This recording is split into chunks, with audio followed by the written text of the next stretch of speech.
Well, good morning, everybody, and welcome to the Underhood Show. My name is Josh Profit. Alongside me this morning, I have our Quick Lane manager, Kelly Hamilton. Good morning, Kelly. Good morning. How are you doing this morning? Swell. Sunny and 70 is Swell. what swell. That's the word of the day. Something like that. Anyways, well, hey, this is a call-in show, so numbers down here at the bottom of the screen here, 316-462-3673. That's the number to jump on the air here and talk about anything automotive that you would like. Sorry about the delay there. I was doing a test session this morning, and I thought I had it in recording mode, and so I just wanted to make sure that it was actually live. We didn't want to sit here for 15 minutes and realize that we were just recording. So apologize about that. Technical difficulties on my part, but we're up and rolling now. And again, it's call-in show 316-462-3673. That's the number to jump on the air here with us and talk about anything automotive that you want to talk about. And for each and every caller that calls into the show, we'll mail you out a prize package, but it consists of the works, which is an oil change and tire rotation. We use Motorcraft oil and filter products here at Mel Hambelton Ford. While we're performing that, we're going to complete a multi-point inspection on your vehicle, checking over the brakes, tires, steering, suspension, all the safety-related components of that vehicle. Just make sure that it's ready to go for that next 5,000 miles of driving. You'll also receive yourself $10 to Mel's Diner, so you can get yourself something to eat and drink while you're here with us at the Big Corner. Complete nitrogen, so you get all the great benefits that nitrogen has to offer for your for the tires.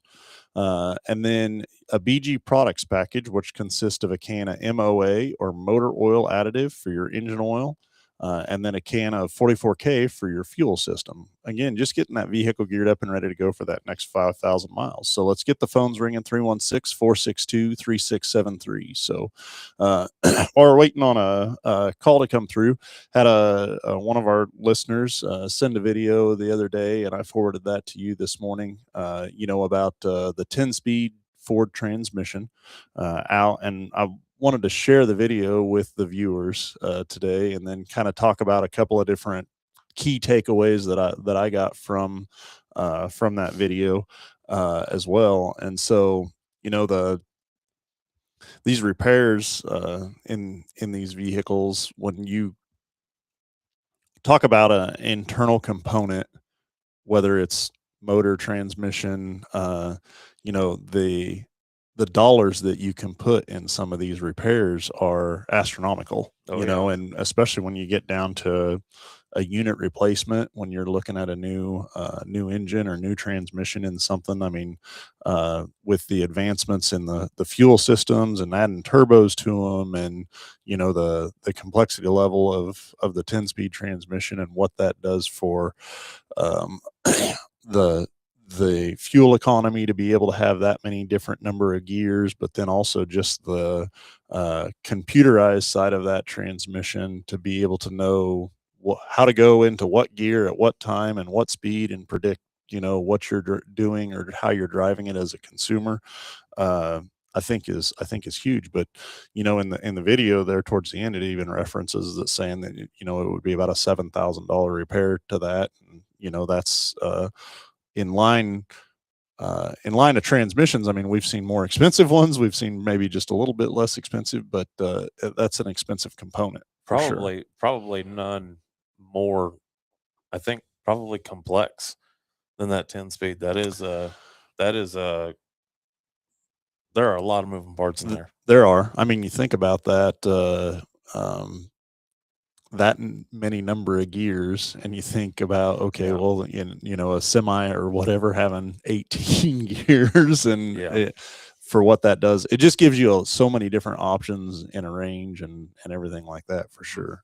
Again, trying to make that vehicle as fuel as efficient as it possibly can, but give you the capabilities, whether you're wanting to tow. That's my biggest thing with and I go back to the multi-point inspection with this is, so in that pickup, we see, there F-150 is probably the largest number of largest single type of vehicle that we see, here with all the service work that we do, right? It's the most common vehicle that comes in, but out of that range of those F-150s, how the consumer uses that vehicle can be so completely different. Yeah. You know, you've got somebody that literally it's a grocery getter and just kind of a daily driver, and it would never see any use of a pickup at all. And then you've got the work truck version of it, right? That Mhm.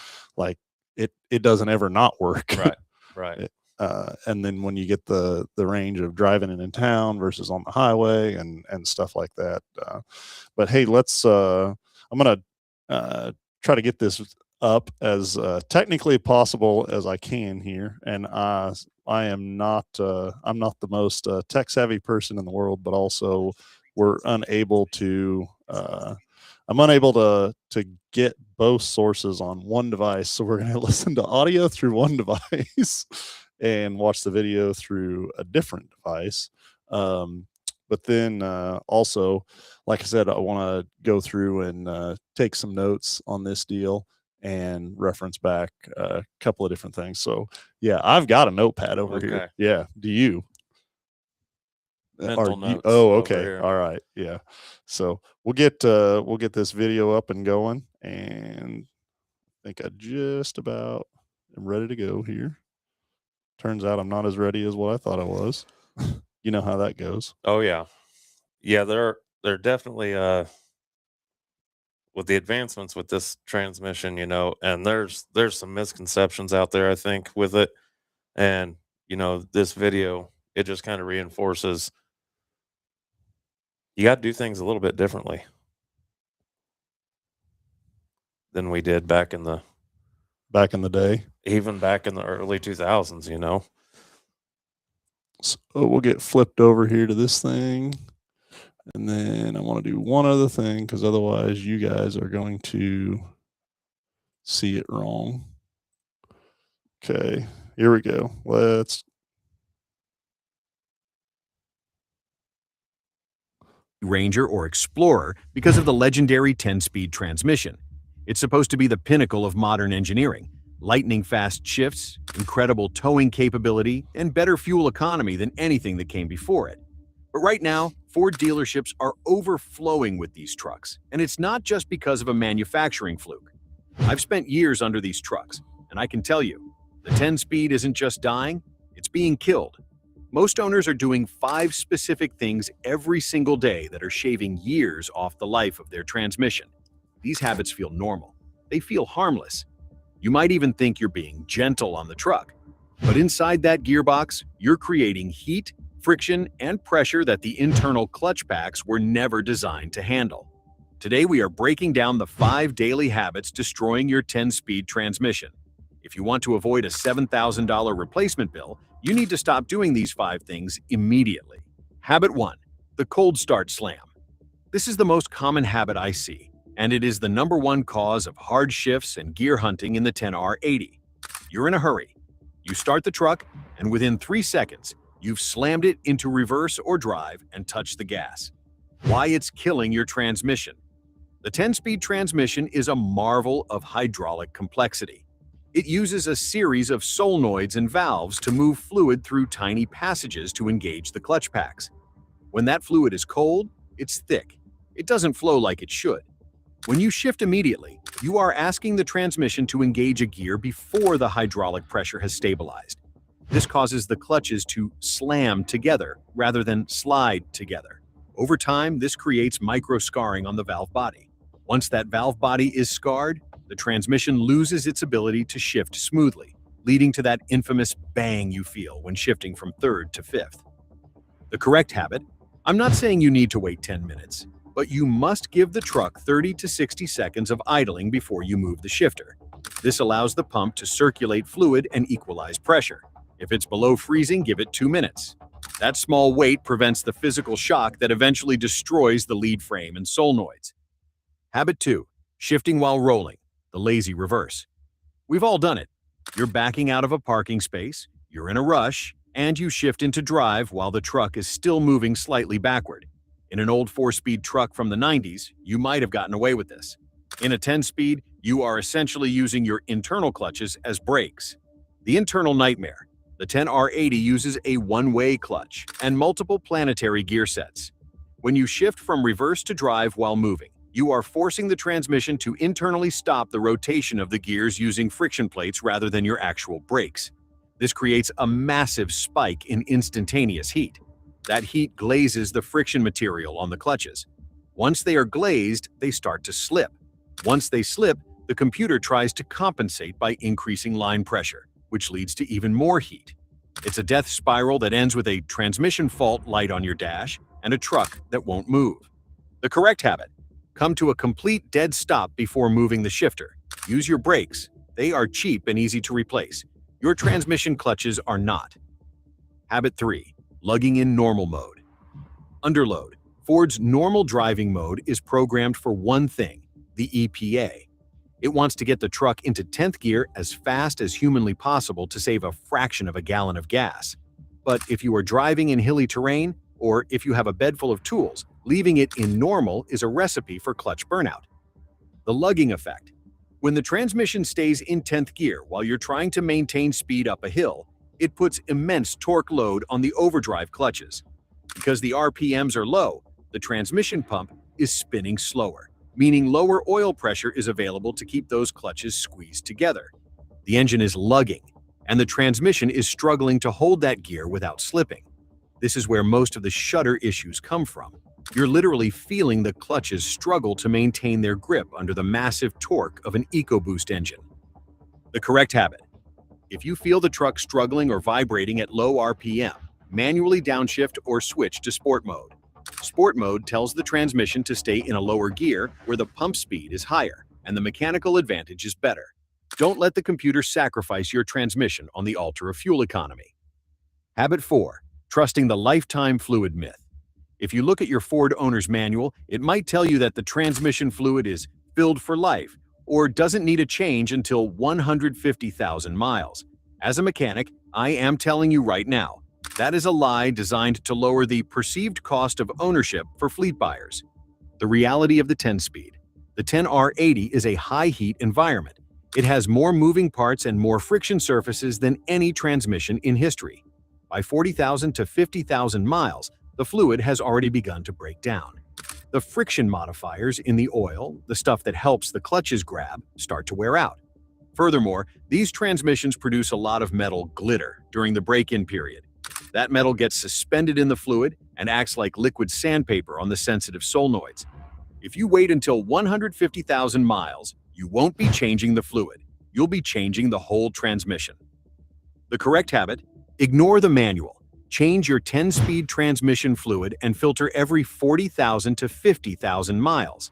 And for the love of everything holy, only use Mercon ULV fluid. These transmissions are hypersensitive to fluid viscosity. Using an all-purpose fluid from a big box store will kill the valve body in months. Habit 5. Over-reliance on adaptive learning without resetting. Your 10-speed transmission is smart. It watches how you drive and adjusts its shift timing to match your style. This is called adaptive learning. But here's the problem. If you buy a used truck, or if your driving conditions change, like moving from the flat plains to the mountains, the transmission gets confused. The confused transmission. If the computer is expecting a gentle shift based on your old habits, but you are now driving aggressively, it might clash the gears.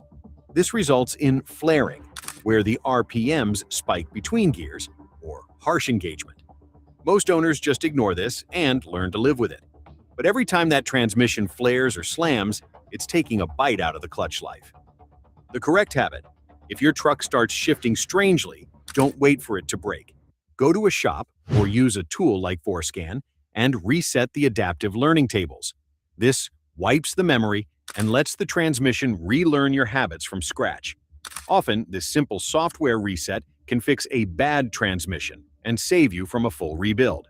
Conclusion: the 10-speed can last if you let it. The Ford 10-speed is a powerhouse. It can tow 14,000 pounds and still get 20 miles per gallon. It's a miracle of engineering, but it is not a tank. It is a precision instrument. If you treat it like an old truck from 1985, slamming it into gear, ignoring the fluid, and letting it lug under load, it will fail you, and it will be expensive. But if you adopt these 5 simple habits, give it 60 seconds to warm up, stop completely before shifting, use sport or tow/haul mode when the engine is working, Change the fluid every 50,000 miles. Reset the computer if it starts acting up. If you do those 5 things, your 10-speed won't just survive. It will thrive for 200,000 miles or more. I want to hear from you. Have you felt that? Okay, so I've got some notes here that I took through the deal, and Kelly will get your take as well. Let's go back to our camera. So sorry about the little bit of a lag delay and different video. Yeah, we're backwards. We're We need to fix backwards. that deal too. Look at all sorts of stuff going on here. How about that? Just flip you around just like that. There we go. Now we're We fixed. changed spots real quick. Yeah. So, hey, 316-462-3673. That's the number to jump on the air here with us. Let's get your comments on the video. If you got listeners got questions in regards to that or comments in regards to that. Yeah, definitely want to hear your perspective on it as well. But there was a lot of a lot of things that I picked up on that video. What I will say right out of the gate for me is that video was not specific to the 10R80 transmission. Well, no, it isn't. So there are so many key points that he talked about in regards or in reference on how to just take care of that vehicle or a vehicle in general as a generalized statement that I think are true, that cause a lot of issues, a lot of mechanical issues, you know. So the very first thing that he started out with is a cold start, you know, slam into gear. So, and you see these vehicles are so much more reliable now. Yep. As far as they fire right up, and you just don't even think about it. You unconsciously I catch myself doing it Yep. from time to time. Get in it, fire it up, and take off. And then he even referenced a temperature point in there as well to let that thing run so much more, you know, when it's or I warm up so much more when it's colder, just because of the viscosity of the fluids. And I think of how that's so important, not only on transmissions but engines, you know, power steering fluid, coolant. Like there's not a system in the car that's not important for. Absolutely. Right. And so I think that is huge. Now what I will say is in that 10-speed, again, because of all the different drums and everything inside of that transmission and the complexity level of it, give that fluid time to get to where it's going. Because on the newer vehicles, you can easily put it into gear before the fluid's where Yeah. it needs to go, and it doesn't move. It Well, won't go anywhere. And that goes with any automatic transmission, honestly. But these newer ones, yeah, they have so many more passages and clutch packs and pistons and everything like that inside of these transmissions that it really does take a while. And I've done it too. I've jumped in, you know, my wife had that Expedition and it had the 10R80 in it. Mhm. And well, we've had 2 of them. And I've jumped in that thing on a cold start before and just not even thinking about it.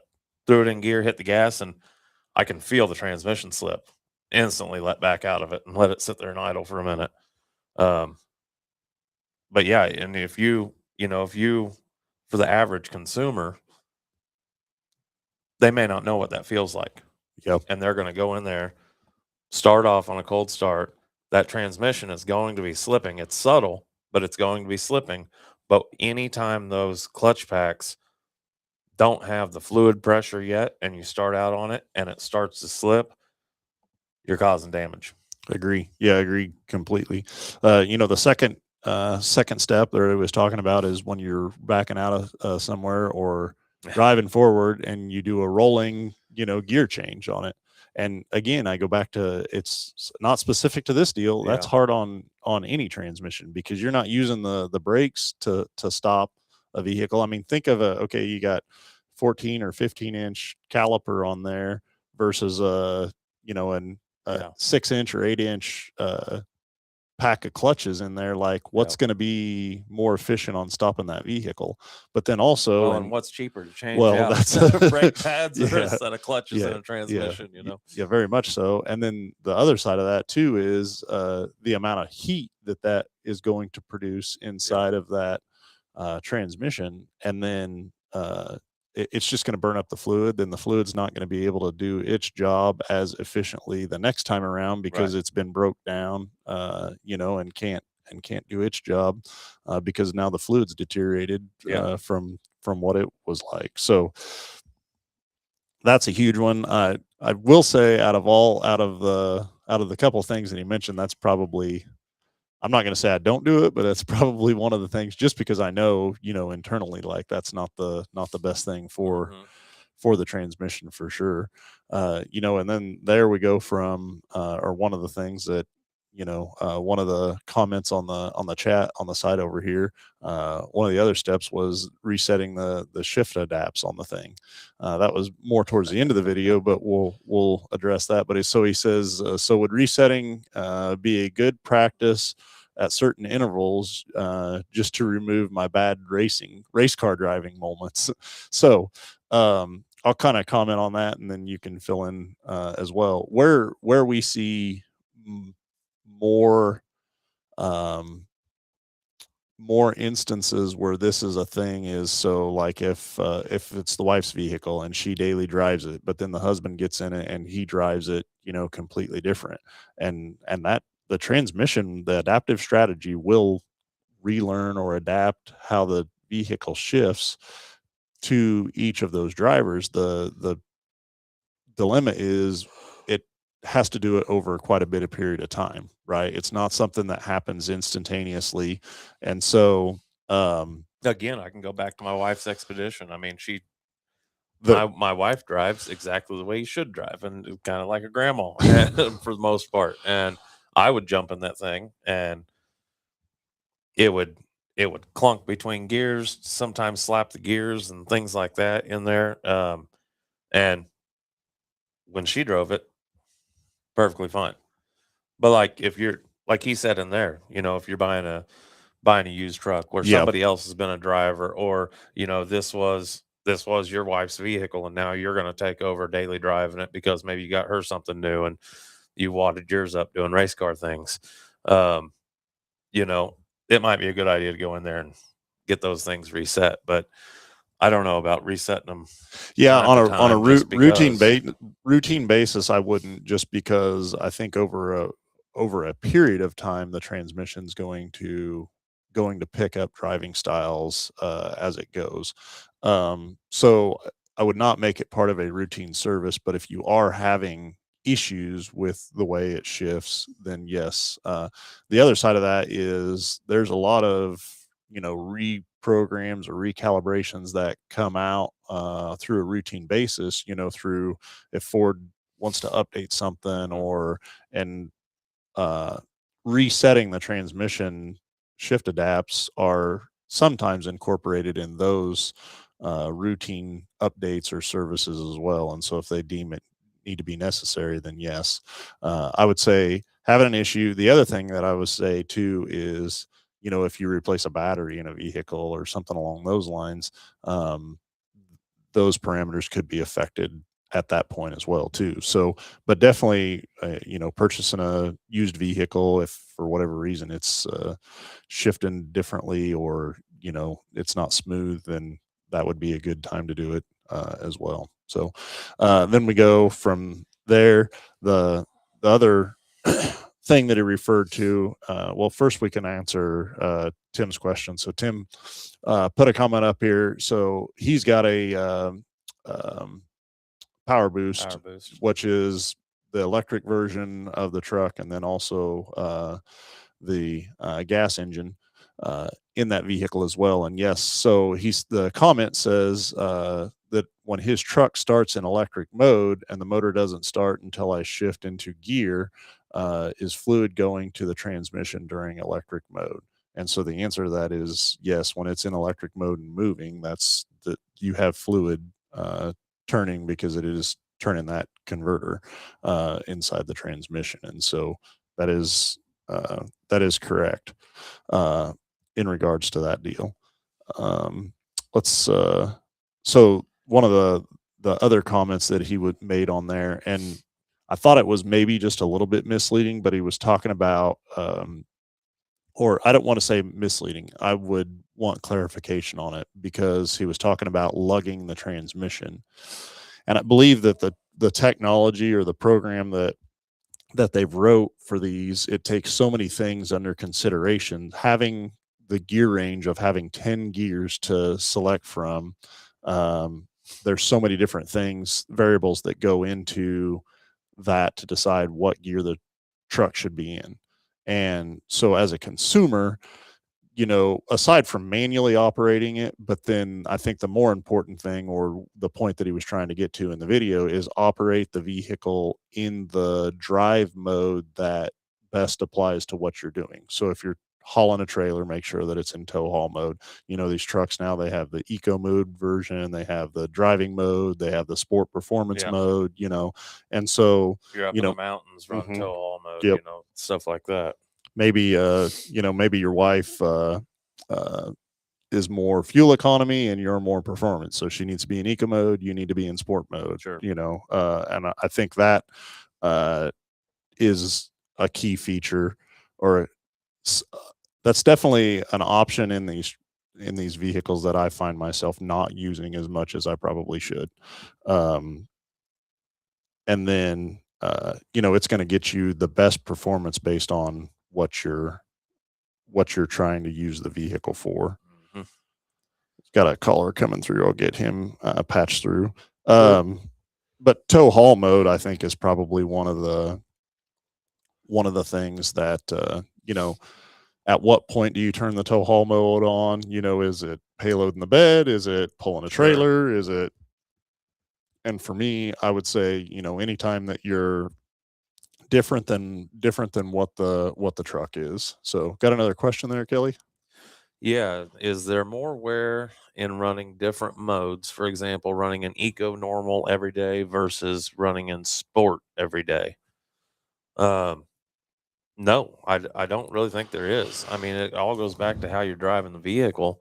And if if you drive like I do, and and and he does, I've seen it.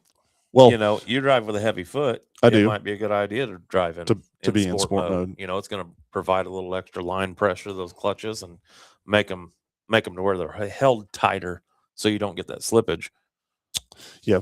Hey, that's a good question. I'm going to come back to that one as well. I've got just a couple more comments on that, but let's go to the phones and talk to Ed. Ed, good morning. You're on Live with Under the Hood. Hey, Josh, how you doing? Doing great. A couple of things. Start with, I just wanted to thank you guys publicly for all the help you did in getting me that Mustang here a few weeks ago. I'm really, really loving it. I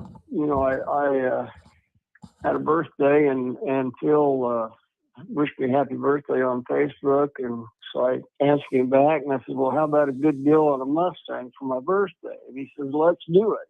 So we got her done.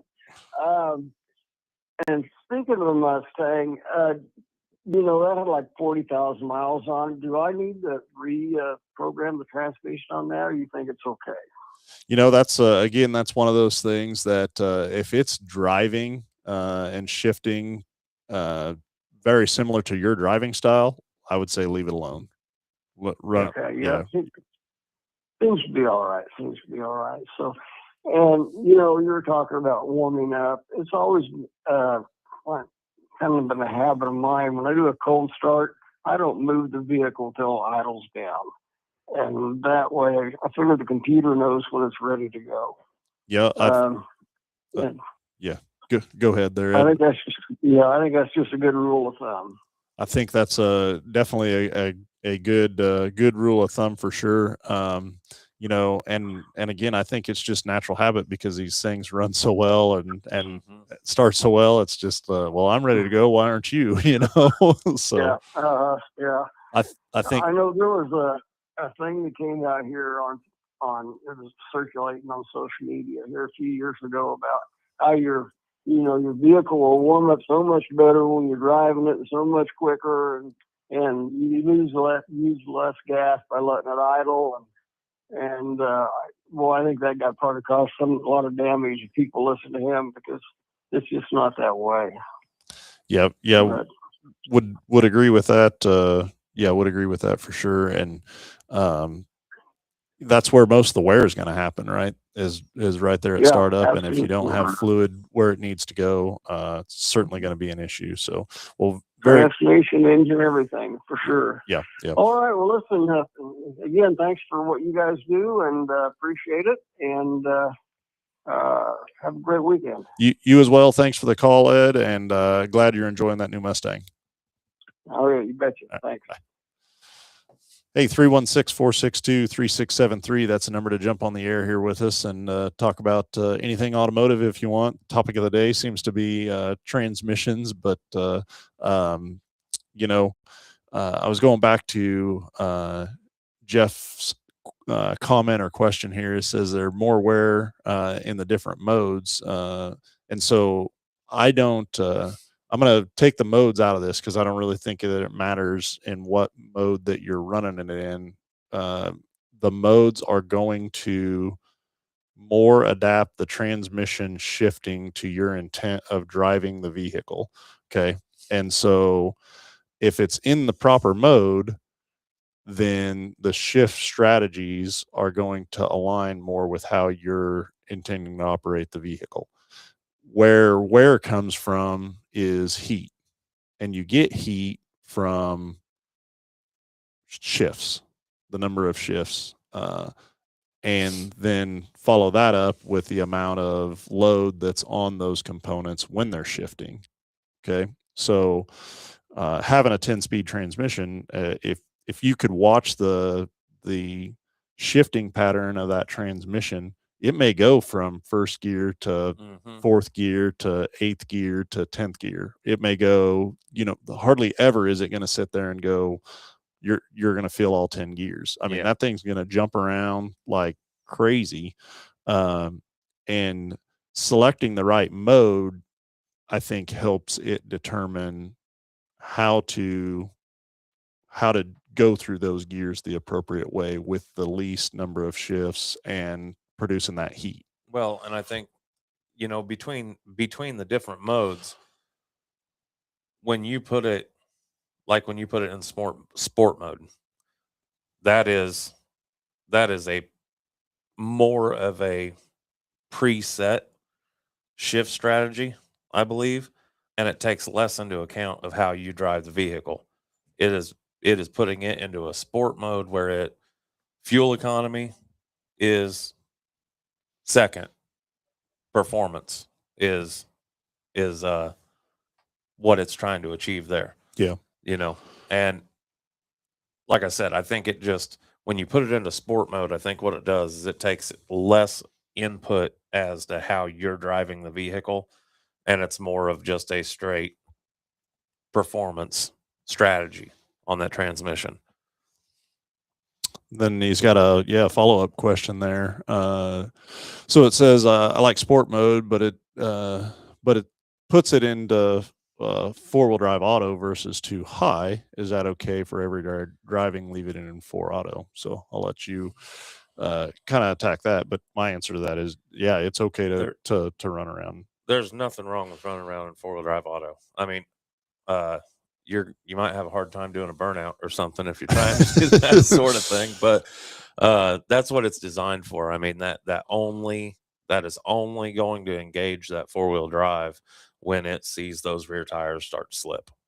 Yeah. Which the everyday on dry pavement, you're not gonna be engaging the 4-wheel drive much, if at all. Yeah. Yeah, it's just has those components prepared to engage quicker than now. What I will say is the 4-wheel drive auto, I'm okay with. The 4 high, right? Do not. Yeah. So on some models don't have the 4 auto option. It's just 4-wheel drive high or 4-wheel drive low, and in that situation, yeah, do not run in that mode for sure. So we've talked about the cold start engagement. We talked about the reverse to drive, off the bat. We talked about the the shift adapts or the strategies. Can we just get to the fluid? Okay, that's where we're headed. Is the fluid. That's where I want to be. That's 100% where I was headed with this thing. Is the last key point, or the main takeaway out of this thing is fluid. Having good, clean fluid in this thing. And I go back to the comment that I made earlier in the show. So in the video, he references around the 40 to 50,000 mile mark of changing out that fluid, but yet the owner's manual may say lifetime or 150,000 mile service intervals. And what I would say, even to that 40 to 50,000 mile range, to me, you can't do a blanketed number. That's probably automatic transmission in my mind is one of the things that is so susceptible to people's driving habits and how they operate a vehicle that makes that range so wide. There may be somebody out there that operates the thing and is pulling quite a bit, and at 25, 30,000 miles, they need that service. And then, there's somebody that, the 40, 50,000 mile mark would probably be okay at it, and so, but the point is good, clean fluid. Like that is by far the most important thing for sure. He said something interesting in that video, and he said by 40 to 50,000 miles, your transmission fluid has already begun to break down. And, that's been corroborated with testing from BG and what we see. Thermal breakdown is huge. The friction modifiers in those fluids, those wear out. They stop doing their job, everything like that. But it was interesting to me that he said 40 to 50,000 miles, your fluid has begun to break down. And then also in the same video proceeded to say, that's why I recommend replacing your transmission fluid between 40 and 50,000 miles. Well, the only thing I have to say to that is, why wait until your fluid has started breaking down to replace it? And that's kind of our whole strategy here. We recommend it at 30,000 miles. We want to get fresh new fluid in there before the breakdown starts. Before you start losing that protection from your fluid. We want to get new fluid in there and make sure those components are well taken care of. Just like an engine, there's a reason we don't run SAE 30, base 30 weight oil in our engines anymore. Those tolerances are tighter. There's more moving components. There's way more technology, and transmissions are no different. We've gone from old Dextron Mercron, and now we're on to ULV, which is a ultra low viscosity is what the ULV stands for. And I mean, if you put a couple of quarts of regular transmission fluid into one of these ULV transmissions, they flip out. It totally jacks them up. The transmission does not like it for sure. And that's what, another point in the video that he made is ensuring that you're using the correct fluid. That's huge as well. So I think, so we got a comment on here that, so it's, says his dad likes to rev his truck up to 5,000 miles and put it, or 5,000 RPMs and drop it into neutral. That's how I blew up my first transmission. Drops it into drive and says he's such a kid. And I'm not sure who's the bigger kid is on this chat line over here, but I sympathize. Or I think I'm right there in that group, I believe. So, and then Greg Murray says he's had us service his transmission fluid at 30,000 miles, and he says cheap service compared to new or rebuild, and that is 100% correct. Absolutely. Yeah. And just we talk about that on this show a lot, is that going back here and walking through the shop and seeing repairs that are having to be made, and in some cases it's 100% unavoidable, right? Sure, like sure. it's a man-made piece of equipment, it's going to break, but then seeing those repairs that could have been prevented, in so many maintenance. so many situations, it's like, okay, we could have done something different here, and could have done something different here and avoided thousands of Yeah. dollars in repairs is absolutely crazy. So For sure. It is way cheaper to maintain a component on most components, way cheaper to maintain them over the life of the vehicle than have to replace them. very good. Very good. Well, hey, I think I've got a couple of different things going on here this morning, and I know you're busy. I appreciate the video that was sent for us to review. I think it was great content, and enjoyed discussing it as well. My main thing with that video is I don't think it was specific to that 10-speed transmission.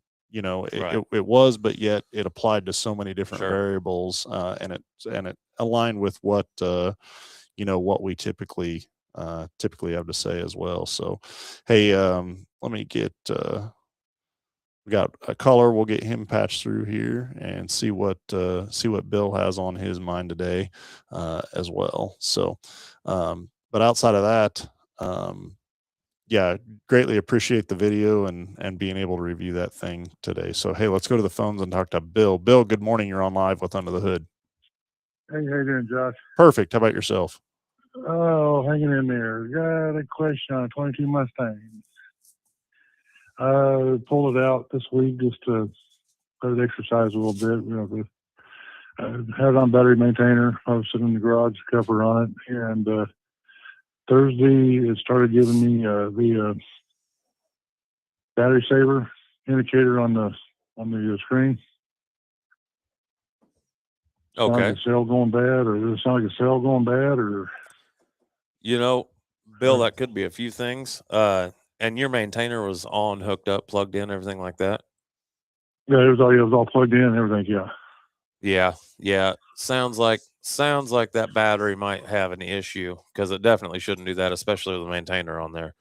So Okay. it would definitely be a good thing to have you come by and let us test that battery and everything like that. Okay. Okay. I guess we can do that when we get to look at the vibration I'm getting in the front end too. So, Oh, sure. but okay. And there was another question on Explorer, 17 Explorer. Getting a kind of I think it might be a rotor, but it's getting kind of a vibration when you get into the just barely touch the brakes. It feels like it's coming from the right rear. Okay. But it's just while you're applying the brakes. Well, Ken said the other day it felt like it was off and on, intermittent, but I drove it Thursday or Wednesday night, and it just was. I mean, I could feel it a little bit, but and the more I felt it, it felt like it maybe comes from the rear somewhere, right? Possibly the right rear. Yeah. And what's making you think that it's the rear? It was just I'm not feeling anything in the front, with the wheel or anything. Yeah. Yeah. I mean, certainly, rotor out around or giving you a pulsation could certainly do something like that. And it may need to be resurfaced or something along those lines, but happy to have you bring that in. We can go for a spin with you. And okay. All right, we'll bring them both out and what you feel you think. So I just wanted to check with that Mustang. I thought, wow, that's weird. The battery was working fine until I put it up for like cold snow and everything. And then it's in the garage for about a month with maintainer on the cover. And it just all of a sudden I got it out, Wednesday, Thursday, I guess it was. And it just, getting the battery message. Start throwing that battery saver message on screen. So yeah. Typically it's just an indication that it's started to deplete and probably about time to be looking at a battery. So we can test that thing and see how it tests out. Okay. All right. Sounds good. Perfect. Thanks, Bill. All right. Thank you, John. Bye. Well, hey, we're gonna put this one in the books. Appreciate Kelly you hanging out with me, and thanks for having me on. Yep, for sure. And again, thanks for all the loyal listeners and callers, and thanks for the video. And that material to be able to review as well. So everybody have a great weekend, and we will talk to you next Saturday.